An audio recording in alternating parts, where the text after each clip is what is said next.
Have you ever found yourself in a kind of toxic dynamic with someone where they are always taking, they are always making you feel like you haven't done enough? You find yourself incessantly giving to this person, people pleasing with this person, going out of your way to try to make them happy. You increasingly become resentful in the situation. You start to dislike yourself in the process, but you worry if you stop giving, if you stop meeting this person's demands and showing up in all the myriad ways you are, that you might lose their love, that you might not be enough for them. This is an extremely common scenario, and it's particularly dangerous when someone who takes a lot meets someone who is predisposed to giving too much. That becomes a very toxic combination.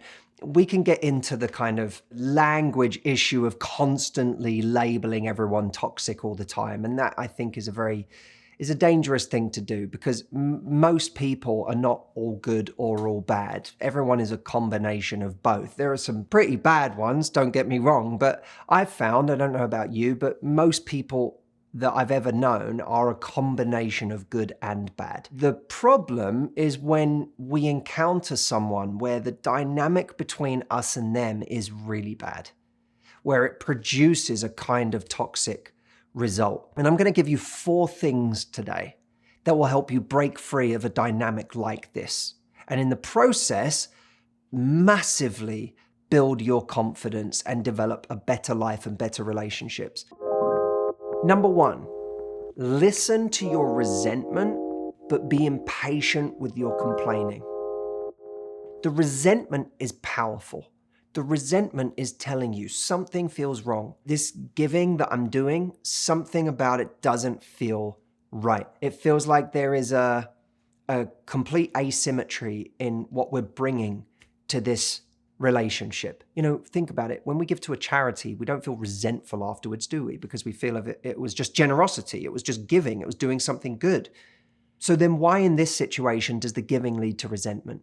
Because the giving has become a compulsion. So that resentment is something that we need to listen to, but the complaining is something we have to be incredibly wary of. And we've all done it. I've done it. I've been in situations before where I complain, in some cases for years, where I complain about someone over and over and over again. But my behavior around that person never changes. And we have to get to a point where we have an intolerance for our own complaining, because complaining can just become a kind of pressure valve that lets the air out of our resentment until we decide to just go back to the same behavior. We don't actually do anything. Complaining becomes a surrogate for action. Number 2, take your complaints and convert them into standards and boundaries. Every time you complain, I want you to hear what you're complaining about and go, well, okay, if I was to actually implement something that dealt with that complaint, what would it look like? Either in the form of a new standard or a new boundary. What would I say no to? What would I start saying yes to in myself or in the things I want to do? What behaviors would I change around somebody? Where would I stop listening or having a conversation with someone about a certain thing if that conversation is never productive? Or if it always leaves me feeling like I've been berated for something that I don't deserve to be berated for? Where am I actually going to say enough? Where am I going to do something that I really want to do, even though my normal reaction to doing that thing would be to feel guilty about it? Take your complaints and make them actionable. Complaints are passive. Standards and boundaries, that's where all the results are. That's where the action is. Number 3, don't expect having these new boundaries and standards to feel good, at least initially. Because the truth is, it probably won't. You'll put your foot down on something, you'll say no to somebody, and the first thing that will happen is you'll feel this rush of shame. Who am I to ask for this? Who am I to say no? Who am I to have needs? And then you feel guilt. Oh, I feel guilty. I shouldn't have done that. I should be doing more. I should be showing up for this person. And then you feel fear. I'm not doing enough, so I won't be loved. This person's not going to want me. This person's not going to see me as important or valuable or a good human being anymore. All of this leads us to wanting to backtrack. And what we have to remind ourselves in that moment is those emotions are exactly what got us into this situation in the first place. So they do not serve us now, not in this context. And if we're worried we've gone too far, I've gone too far by saying no to that. I've gone too far in asserting my needs. Well, firstly, you will go too far sometimes when you're trying to recalibrate. That's the nature of it. You're still practicing. So you're going to get it wrong sometimes. But your bigger fear should be the doing it wrong by doing too much, not the doing it wrong by not doing enough, especially if this is your pattern. Number 4, realize that doing things that are right for you, finally, is actually going to be the thing that allows you to give real love to this person.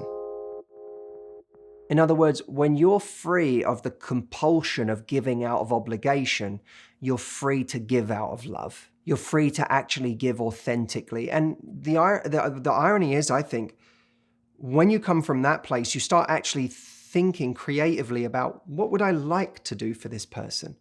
Not what do I have to do for this person? What would I like to do? What would be a really beautiful, loving thing to do for this person? And now you're into a relationship that will see if it can stand up on those terms.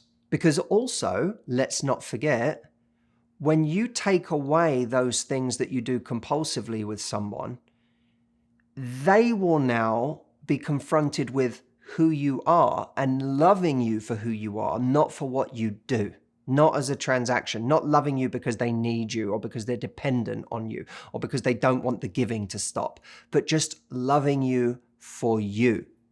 Now, that will either be enough for them or it won't. Wouldn't you rather know, by the way? But what happens is you get to now love and give from a pure place. They get a chance, a shot at doing the same, and the relationship will now reveal itself to be what it actually is, which is either something worth keeping or something that was never worth as much as you thought it was in the first place. At the core of this video is the idea of saying yes to ourselves, of actually doing something for us. The greatest gift you can give yourself is the gift of self-growth. I have, in November, something that can help you do that. If you want to join me and do it with me, you don't have to, you can find your own path, and that's great. But if you want to do it with me in a proven way, I have my virtual retreat in November from the 11th to the 13th, and it's 3 days of immersion coaching with me on becoming the most powerful, confident, and happy version of yourself. I promise you, when you come out the other end of this, you'll never have felt more ready to take on everything in your life. Right now, we have what we're calling a summer self-care special on the retreat, which means until August the 7th, we have a discounted ticket. It's $100 off the normal price. And there are 3 special bonuses that are really, really good. Please just go to the page and check them out. So go check it out at mhvirtualretreat.com. Do it now before you go anywhere and come join us on this program. I promise you, it will be life-changing for you.